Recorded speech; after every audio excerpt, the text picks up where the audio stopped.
People, deluded, I'm back again. Quick video. Now, I know the boys are off to America today, which is Thursday. Hopefully, a couple of young players are involved. And by the time this vid comes out, everybody will know who's going where.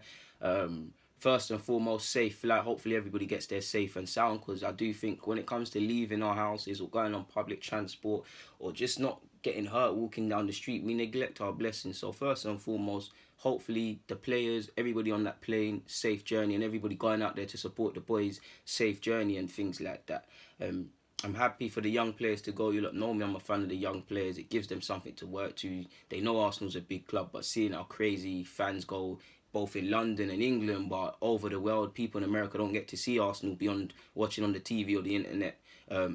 Don't get to see them every week unless they're coming over here and things like that. So they'll be going crazy, and it gives them away from Arsenal. It kind of reminds them why they want to be professional footballers. And for me, I know it's only America, but football provides a life that some of these players, whether it's a lack of finances or opportunity, might not have got to see. Some of these players have been, young players have been China, Australia, America already, couple other countries, people, Dubai. What would these, where would they be going? Obviously, you can go on holiday and go wherever you want, but financially or means or resources, would they be able to, or would they be able to see it on the level that they have? Because you obviously Arsenal, they're shelling out the mad thing, innit? It's not like me and you going on holiday visiting Thomas Cook or something and getting a little deal. They're doing the mad thing with the highest perks of what people within that society can enjoy. But moving on from that, now I don't want to speculate because I'm a footballing man. I don't know for transfers and finances and things, but I was thinking about it from a logistics point of view, yeah. Now,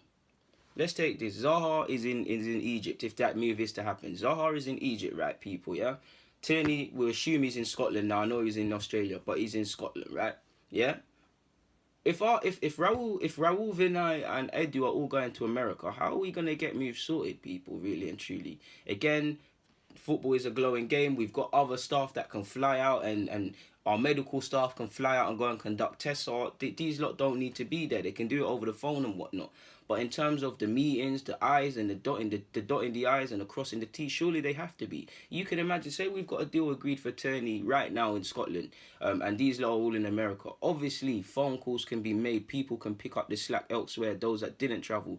But surely it would be a bit harder to get it done. Versus if somebody stayed in England, Scotland's not that far away, but the time difference, all of these things, and we all know transfers are easy to get done, but they're very long and drawn out processes. You've got bonuses, you've got medicals, you've got injury histories, you've got several different components that I can't comprehend and you can't comprehend, and we actually don't know. So it could be typically quite hard. And not even that, you look at him, you say Tierney's in Scotland, Zaha's where he is.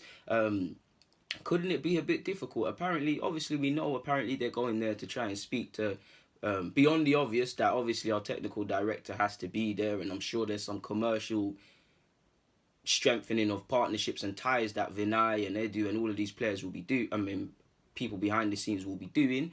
And I know there must be some sort of scouting or some sort of footballing partnership we could line up out there to boost our ties. And we've also heard they're going to ask Dan Kroenke for more money or something around that subject. But it does get me thinking, like, surely it makes it harder for us. Obviously, like, surely it makes it harder for us. Ideally, I would have liked players to be signed before the tour.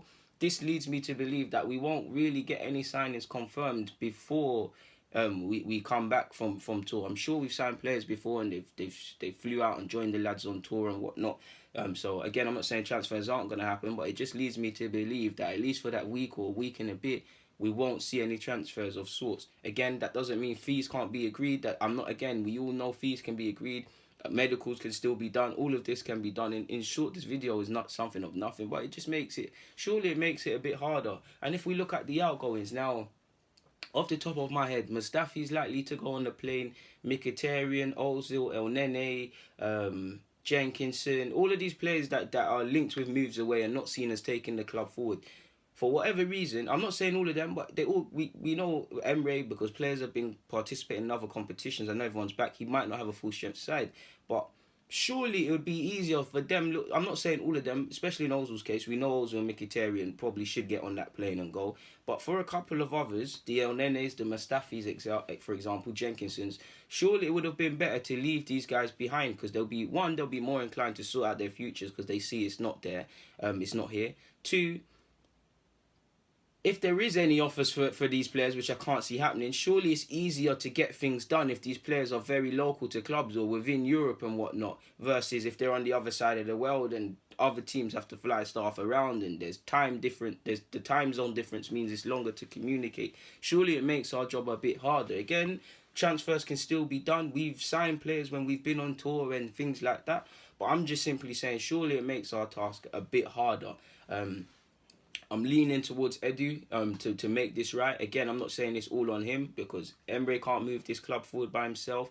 Raul can't. Nobody can. And Edu's come into the role late. Yes, he's probably liaised with Gooner Emre and they've drawn up targets or targets, contingency plans and the sort of profile player they want to bring in and all of these sort of things and dossiers and whatnot. I'm sure he's done all of that, but I'm not expecting him to have fireworks this season. What I'm expecting is that we can at least fix certain areas, the left back and the centre half. If we can get someone in and then we can move forward and show more encouraging signs. I'm not expecting, from a tactical point, I'm not expecting us to be able to defend and keep 10 clean sheets, but I'm expecting to see encouraging signs, improvements. Pre-season's too short to get all right. These lads are not going to go to America and come back able to defend, able to deal with away game pressure and things like that. But what I want to see is positive steps. And the best way to do that is if we're proactive in what we're doing on the field, off the field, and in all roles. And as long as this, obviously, there's still a long way in the transfer market. I'm actually thinking more about outgoings than incomings. The longer we go about this, the harder we're making it for ourselves because we've now at the point in pre-season where we're on tour. There's a long time in the market left, but there's not a long time. There's still question marks over the same players, new players. You've got Kashal. How many players is there speculation over? Beyond the obvious of Mesut Ozil, of Mustafi, of El Nene, of Jenkinson, probably adding Kolasinac into that. You've got Koscielny. Does he want to stay here or not? Do we want to keep him or not? Does he want to run down his deal or not? You've got Monreal, who's had his deal triggered until 2020, but I'm sure he must be thinking the same. Do you get? We know it's nonsense, but we've seen our two top strikers linked with moves away. So there's question marks over everything, really and truly. And the longer this sort of stuff goes on, things happen in the season. You fail to plan, you plan to fail. Nothing happens by accident, people. And I'm keen to see what we do again. I'm not panicking. Please don't misunderstand what I'm saying. I'm just offering thoughts out loud, to be fair. So we'll see how that one develops, people. But for now, I've offered my thoughts. I'm going to keep it pushing, really and truly. I've got nothing more to add.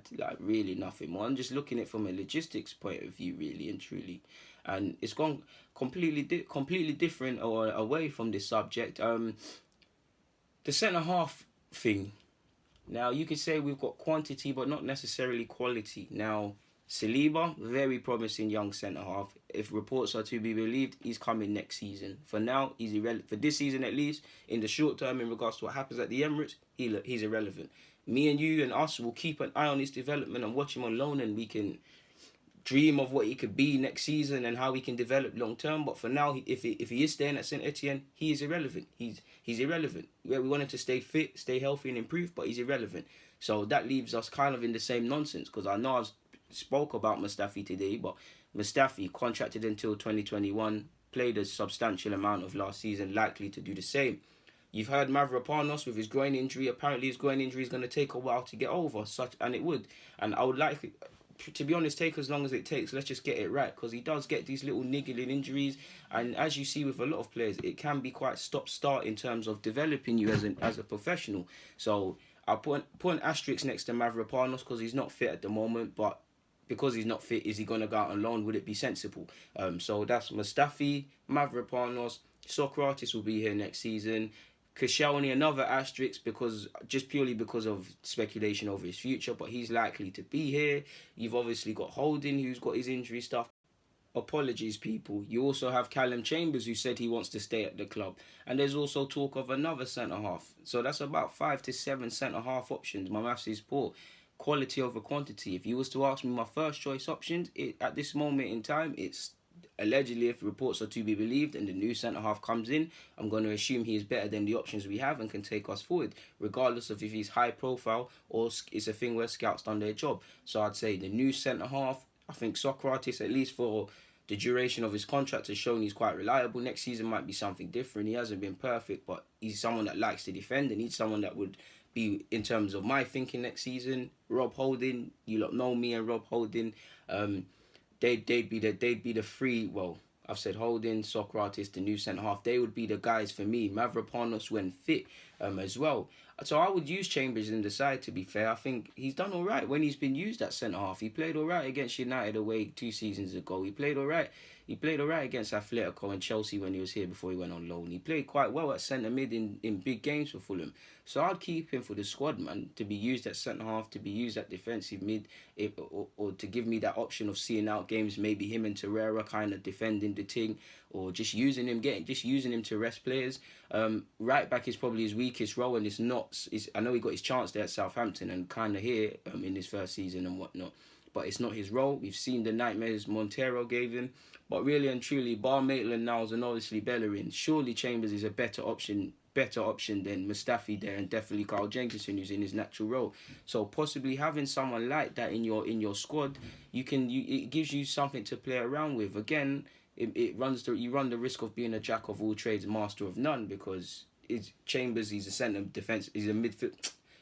I've even ironically messed up. He's a centre half for me, but he's previously a central midfielder and he's excelled there. He's been shifted at right back. You run the risk of becoming a jack of all trades, master of none. So he would stay and be in my thinking, especially in regards to Mavropanos' groin injury and injuries and whatnot. But from a selfish point of view, how much is he going to play? How much are you going to advance yourself? Regardless of if you believe in Chambers or not, you've seen some players, centre-halves that I think are worse than him, get England call-ups, and Southgate knows him. So if he gets playing somewhere, surely that's on the agenda for him. If not on the agenda, something he wants to aspire to achieve. So we'll see, man. People, like I said, apologies for it cutting out. I don't know what happened there, but I've really got nothing more to add, so I'm going to keep it moving. People, DG, I'm out.